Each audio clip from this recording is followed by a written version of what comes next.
नमस्कार दोस्तों, बहुत बहुत स्वागत है आप सभी का आपके अपने यूट्यूब चैनल आरजीएस में। और हमेशा की तरह आज भी हाजिर हैं डेली करंट अफेयर के प्रोग्राम में। चलिए सेशन की शुरुआत करते हैं और देखते हैं पहले प्रश्न की ओर बढ़ते हैं। मूसा इंडामानेंसिस के संदर्भ में निम्नलिखित कथनों पर विचार कीजिए। तो क्या विचार करना है? पहला कथन क्या कह रहा है? तो इसके फल का गूदा सुनहरा नारंगी रंग का होता है जो पकने पर और गहरा हो जाता है। इस प्रजाति को गंभीर रूप से संकटग्रस्त माना गया है।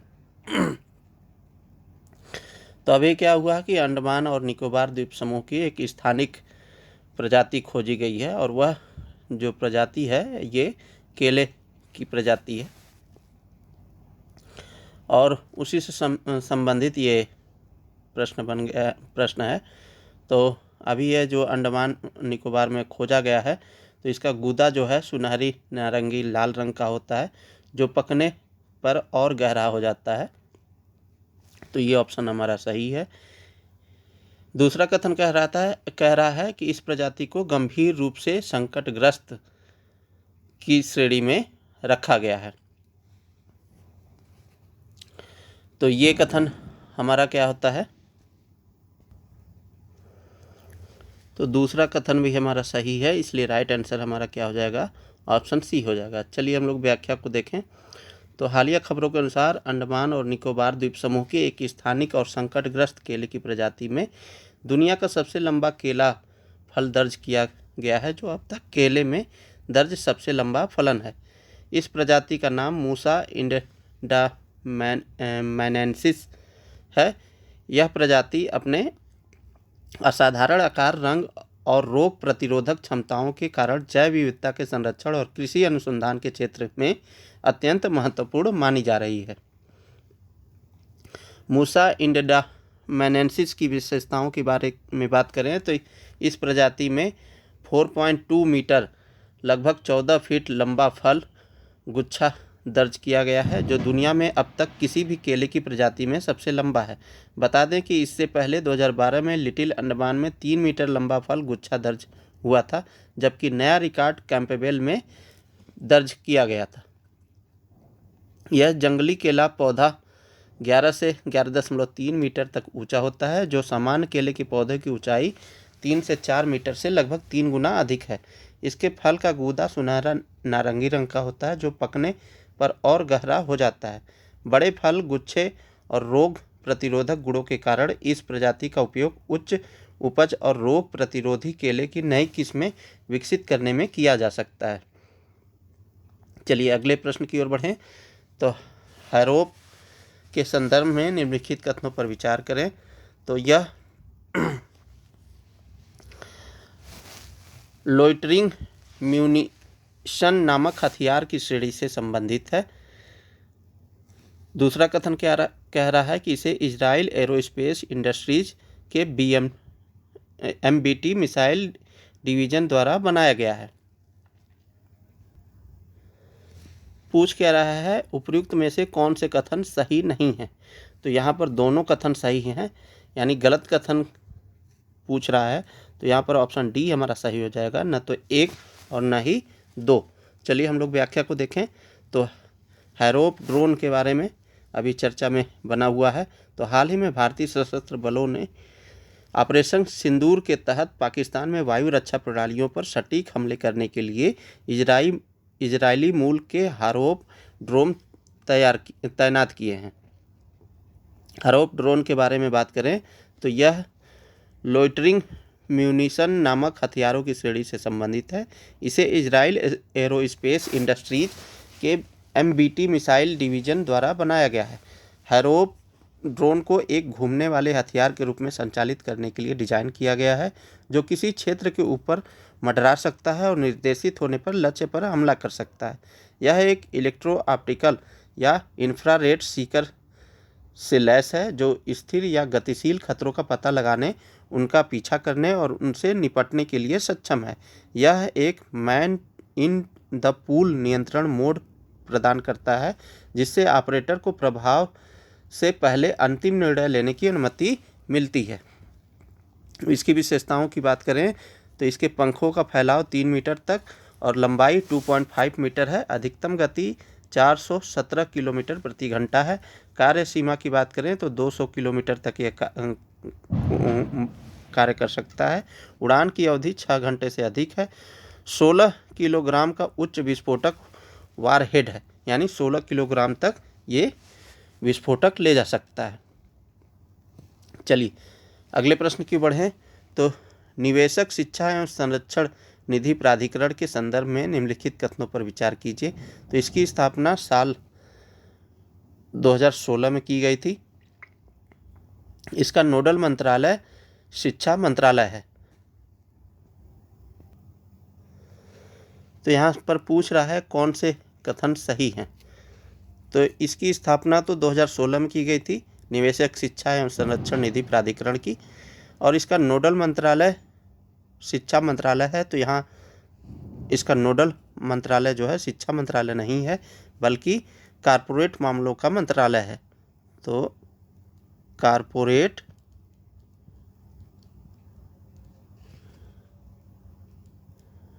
मामलों का मंत्रालय है।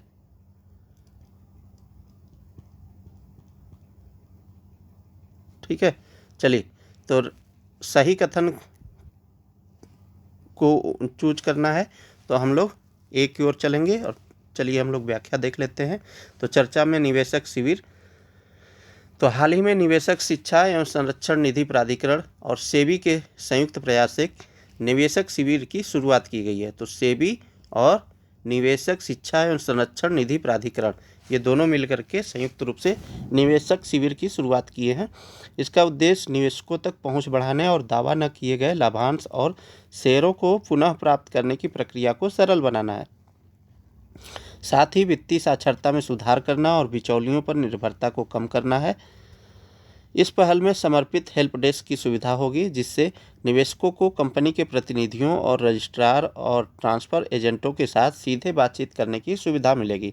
निवेशक इन शिविरों में KYC और नामांकन को अपडेट कर सकते हैं, दावे की स्थिति सत्यापित कर सकते हैं। इसके साथ ही वास्तविक समय पर शिकायत निवारण प्राप्त कर सकते हैं। निवेशक शिक्षा एवं संरक्षण निधि प्राधिकरण की बात करें तो इसकी स्थापना साल 2016 में कंपनी अधिनियम 2013 के अंतर्गत की गई थी। यह निवेशक शिक्षा एवं संरक्षण कोष का प्रबंधन करता है तथा निवेशक जागरूकता और वित्तीय सुरक्षा को बढ़ावा देता है। इसका नोडल मंत्रालय कारपोरेट मामलों का मंत्रालय है। इसमें 7 वर्षों तक दावा न की गई राशि शामिल होती है, जिसमें अवैतनिक लाभांश, आवेदन राशि वापसी हेतु देय, परिपक्व जमा और डिबेंचर फंड से निवेश पर ब्याज, सरकार या अन्य संस्थाओं से प्राप्त अनुदान या दान शामिल होते हैं। अब सेबी के बारे में हम लोग देख लेते हैं। तो सेबी का पूरा नाम securities and exchange board of India है। इसका गठन 1988 में किया गया था और बाद में सेबी अधिनियम 1992 के माध्यम से इसे वैधानिक शक्तियां दी गई। यह एक वैधानिक निकाय है जो भारत में प्रतिभूति बाजारों की देखरेख और विनियमन करता है। सेबी के उद्देश्यों की बात करें तो इसका उद्देश्य निवेशकों के हितों की रक्षा, बाजार के विकास को बढ़ावा देना और वित्तीय लेनदेन की निष्पक्षता और पारदर्शिता सुनिश्चित करना है। यह भारतीय वित्तीय प्रणाली की अखंडता बनाए रखने में महत्वपूर्ण भूमिका निभाती है। सेबी एक प्रभावी विनियामक ढांचा बनाए रखते हुए निवेशक संरक्षण और बाजार विकास के बीच संतुलन स्थापित करने का प्रयास करती है। चलिए अगले प्रश्न की ओर बढ़ें। तो इंदौर को भिखारी मुक्त बनाने के अभियान के संदर्भ में निम्नलिखित कथनों पर विचार कीजिए। इस अभियान के अंतर्गत भीख मांगने और देने दोनों पर प्रतिबंध लगाया गया है। इस अभियान के तहत भीख मांगने वालों की सूचना देने पर 10,000 का इनाम दिया जाता है। तो उपयुक्त कथनों में से कौन से कथन सही हैं? तो यहाँ पर बताते चलें कि अभी इंदौर जो हमेशा स्वच्छता में श्रेष्ठ रहता है भारत में और पहले पायदान पर रहता है, पिछले 7 वर्षों से बना हुआ है, उसने भिखारी मुक्त अभियान चलाया और इसके अंतर्गत उसने इंदौर को भिखारी मुक्त बनाने की पहल की। इसके अंतर्गत भीख मांगने और देने दोनों पर प्रतिबंध लगाया गया है, तो ये ऑप्शन तो सही है हमारा। इस अभियान के तहत भीख मांगने वालों की सूचना देने पर 10,000 का इनाम दिया जाता है, तो ये 10,000 का इनाम नहीं है बल्कि 1,000 का इनाम है। ठीक है, तो 1,000 का इनाम है जो सूचना देगा। तो राइट आंसर हमारा क्या हो जाता है, केवल 1, यानी ए ऑप्शन सही है। चलिए व्याख्या को देखें तो हालिया खबरों के अनुसार मध्य प्रदेश का इंदौर शहर देश का पहला भिखारी मुक्त यानी बेगर फ्री शहर बन गया है। इंदौर शहर के प्रशासन के अनुसार 1 वर्ष पहले तक इंदौर की सड़कों पर लगभग 5,000 भिखारी थे, जिनमें 500 बच्चे भी शामिल थे। फरवरी 2024 में शुरू किए गए अभियान के बाद अब इंदौर सड़कों से सभी भिखारियों को हटाकर उनका पुनर्वास कर मुख्य धारा में जोड़ा गया है। अभियान की प्रमुख विशेषताओं के बारे में बात करें तो जागरूकता और पुनर्वास किया गया है। इस अभियान की शुरुआत जन जागरूकता कार्यक्रमों से की गई है। वहीं इसके तहत भिखारियों की पहचान कर उन्हें सरकारी योजनाओं और एनजीओज की मदद से सहायता दी गई है। भीख मांगने और देने पर रोक लगाया गया है। इंदौर प्रशासन ने न सिर्फ भीख मांगने बल्कि भीख देने पर भी प्रतिबंध लगाया है। वहीं इस आदेश का उल्लंघन करने पर एफआईआर भी दर्ज की जा सकती है। पुनर्वास केंद्र और रोजगार की बात करें तो इसके तहत सभी भिखारियों को पुनर्वास केंद्रों में भेजा गया है। साथ ही इन्हें विभिन्न रोजगार कार्यक्रमों से जोड़ा गया है और बच्चों को शिक्षा की मुख्यधारा में लाया गया है। बाहरी भिखारियों की वापसी भी देखी जा रही है। तो इस अभियान के दौरान पता चला कि कई भिखारी अन्य राज्यों से आए थे, उन्हें उनके गृह राज्य वापस भेजा गया है। इनाम योजना भी इसके अंतर्गत है। तो इसके तहत शहर में भीख मांगने वालों की सूचना देने पर नागरिकों को 1,000 रुपये का इनाम दिया जाता है। राष्ट्रीय और अंतर्राष्ट्रीय मान्यता की बात करें तो इस अभियान को केंद्रीय सामाजिक न्याय एवं अधिकारिता मंत्रालय और विश्व बैंक की टीम ने सराहा है। इंदौर के बारे में बात करें तो यह मध्य प्रदेश का सबसे अधिक आबादी वाला शहर है और पश्चिमी मध्य प्रदेश का प्रमुख वाणिज्यिक और औद्योगिक केंद्र है। प्रमुख उद्योगों में कपड़ा, सीमेंट, रसायन, फर्नीचर, खेल सामग्री आदि का निर्माण शामिल है। वहीं सांस्कृतिक स्थलों में इंद्रेश्वर, हरिसिद्धि, बड़ा गणपति, कांच मंदिर, लाल बाग पैलेस, राजवाड़ा और पाताल पानी जैसे स्थल भी शामिल हैं। इस शहर की स्थापना 1715 में स्थानीय जमींदारों द्वारा की गई थी। बता दें कि यह शहर एक समय मराठा होलकर रियासत की राजधानी और ब्रिटिश सेंट्रल इंडिया एजेंसी का मुख्यालय भी रहा करता था। चलिए अगले प्रश्न की ओर बढ़ें तो राजाजी राष्ट्रीय उद्यान के संदर्भ में निम्नलिखित कथनों पर विचार कीजिए। इसका नाम श्री राजगोपालाचारी के नाम पर रखा गया है। यह राष्ट्रीय उद्यान उत्तर प्रदेश में स्थित है। तो उपर्युक्त कथनों में से कौन से कथन सही हैं, तो आपको बताते चलें कि इसका नाम जो है राजाजी जो नाम पड़ा है सी राजगोपालाचारी के नाम पर रखा गया है और यह राष्ट्रीय उद्यान उत्तर प्रदेश में स्थित है। तो यह उत्तर प्रदेश में स्थित नहीं है, क्योंकि जब उत्तर प्रदेश का विभाजन नहीं हुआ था उस समय तो उत्तर प्रदेश में था, लेकिन अब यह उत्तराखंड में अवस्थित है। तो इसलिए यह ऑप्शन गलत हो जाता है। चलिए तो सही कथन की व्याख्या पूछ रहा है, चयन करने के लिए बोल रहा है, तो राइट आंसर हमारा ए हो जाएगा। अभी हुआ क्या है कि वहाँ पर हाथियों के बीच यानी मानव और वन्य जीव के बीच संघर्ष की स्थिति जो है कम हुई है, इसलिए यह चर्चा का विषय बना हुआ है। चलिए हम लोग व्याख्या को देखें तो हालिया खबरों के अनुसार राजाजी राष्ट्रीय उद्यान में निर्मित प्रचुर जलाशयों और जल स्रोतों ने मानव आबादी वाले क्षेत्रों में हाथियों की आवाजाही को सीमित कर दिया है।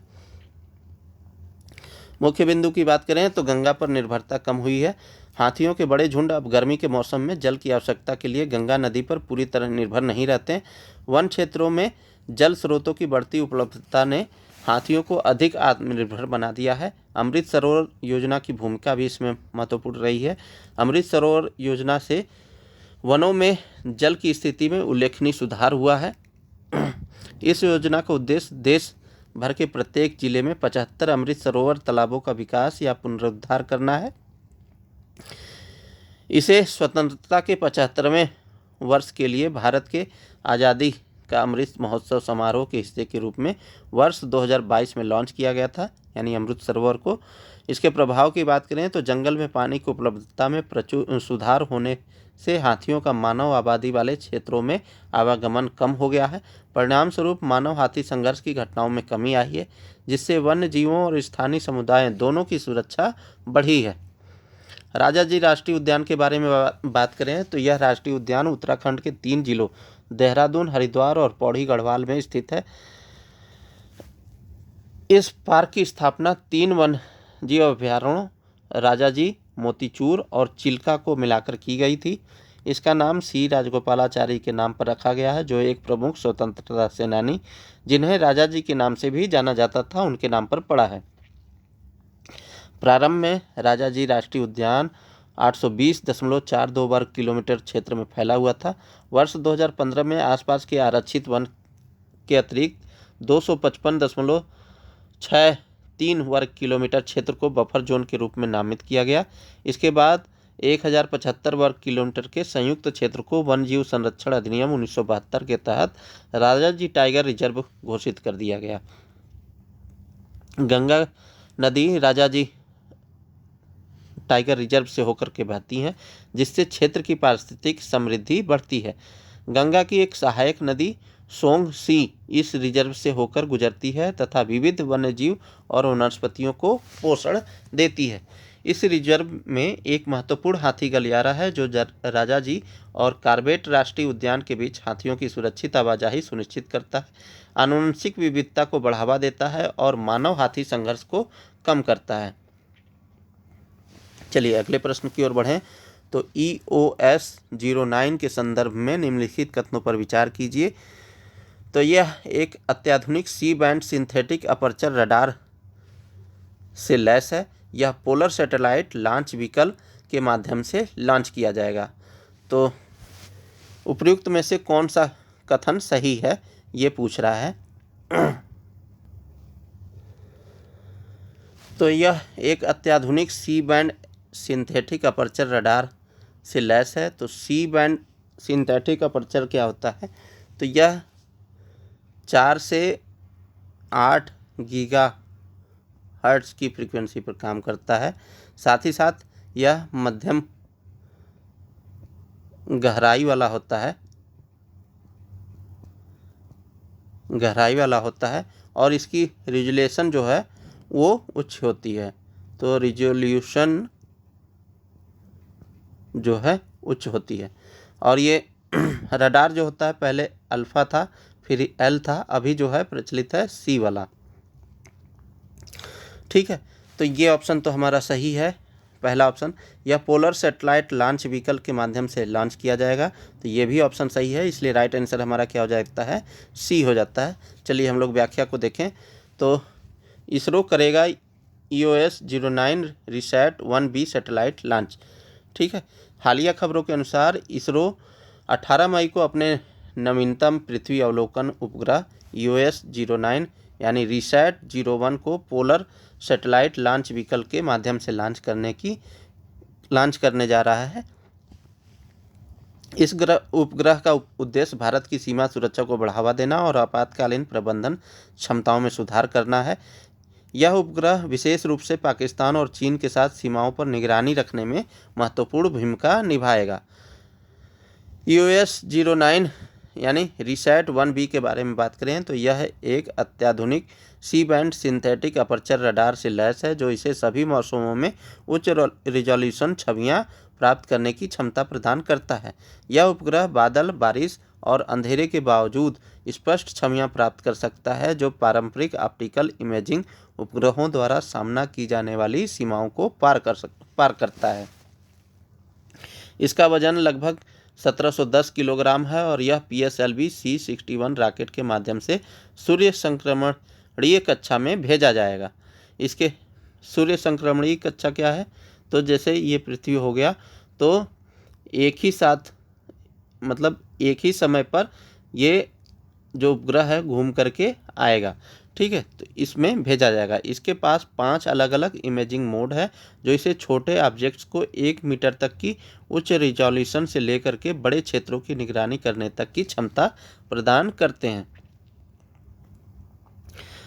पृथ्वी इमेजिंग उपग्रह के बारे में हम लोग देख लेते हैं।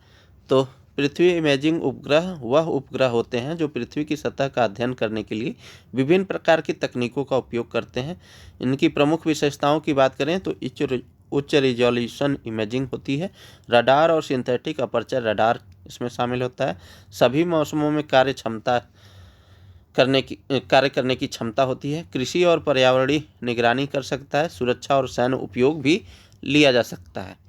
ध्रुवीय उपग्रह प्रक्षेपण यान यानी PSLV के बारे में बात करें तो ध्रुवीय उपग्रह प्रक्षेपण यान यानी polar satellite launch vehicle PSLV भारतीय अंतरिक्ष अनुसंधान संगठन इसरो द्वारा विकसित एक अत्याधुनिक रॉकेट है। इसका विकास इसरो द्वारा 1993 में शुरू किया गया था, लेकिन इसका पहला सफल प्रक्षेपण 1994 में किया गया था। यह भारत का तीसरी पीढ़ी का प्रमोशन वाहन है यानी लॉन्च व्हीकल है।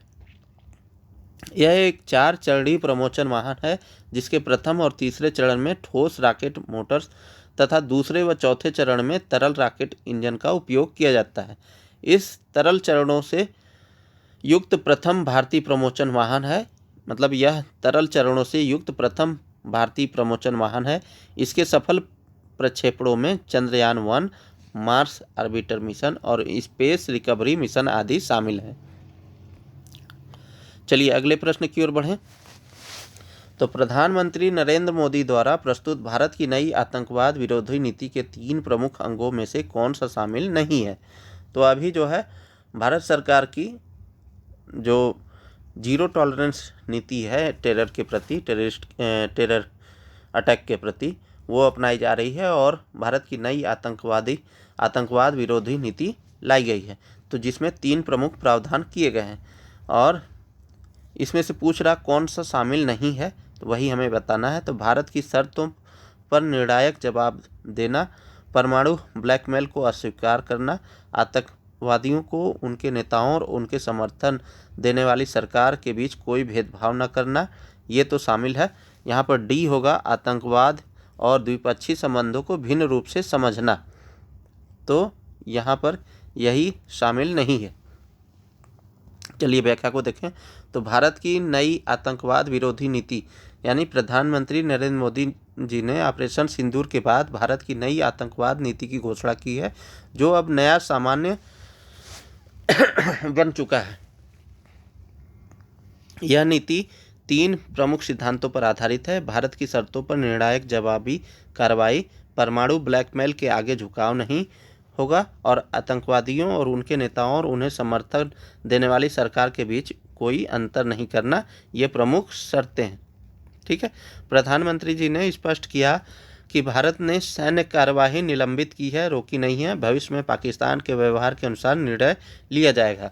और आज का जब आप न्यूज़ पेपर पढ़ेंगे यानी कल का, तो आप उसमें देखेंगे प्रमुख रूप से ये खबर है। तो भारत की नई आतंकवाद विरोधी नीति यानी new anti terror doctrine, Bharat अब आतंकवाद के खिलाफ कार्रवाई को वैश्विक आतंकवाद विरोधी युद्ध का हिस्सा मानता है, जैसे अमेरिका ने 9/11 के बाद अफगानिस्तान में किया था। पीएम मोदी ने कहा कि अब युद्ध का युग नहीं है, लेकिन आतंकवाद का युग भी नहीं है। आतंकवाद के प्रति शून्य सहनशीलता यानी जीरो टॉलरेंस ही बेहतर विश्व की गारंटी है। ठीक है। पीएम मोदी ने यह भी कहा कि आतंक और वार्ता साथ साथ नहीं चल सकते, आतंक और व्यापार साथ साथ नहीं चल सकते, पानी और खून साथ साथ नहीं बह सकते। तो ये प्रमुख रूप से स्लोगन है उन्होंने अभी दिया है। आतंक के साथ क्या क्या नहीं चल सकता? व्यापार, ठीक है, आतंक के साथ वार्ता और पानी के साथ खून। ठीक है। चलिए, तो ये था दोस्तों आज के लिए डेली करंट अफेयर का प्रोग्राम। उम्मीद करते हैं आप सभी को पसंद आया होगा और इन्हीं सब बातों के साथ मिलते हैं किसी नेक्स्ट वीडियो में। तब तक के लिए बहुत बहुत शुक्रिया, बहुत बहुत धन्यवाद। जय हिंद दोस्तों।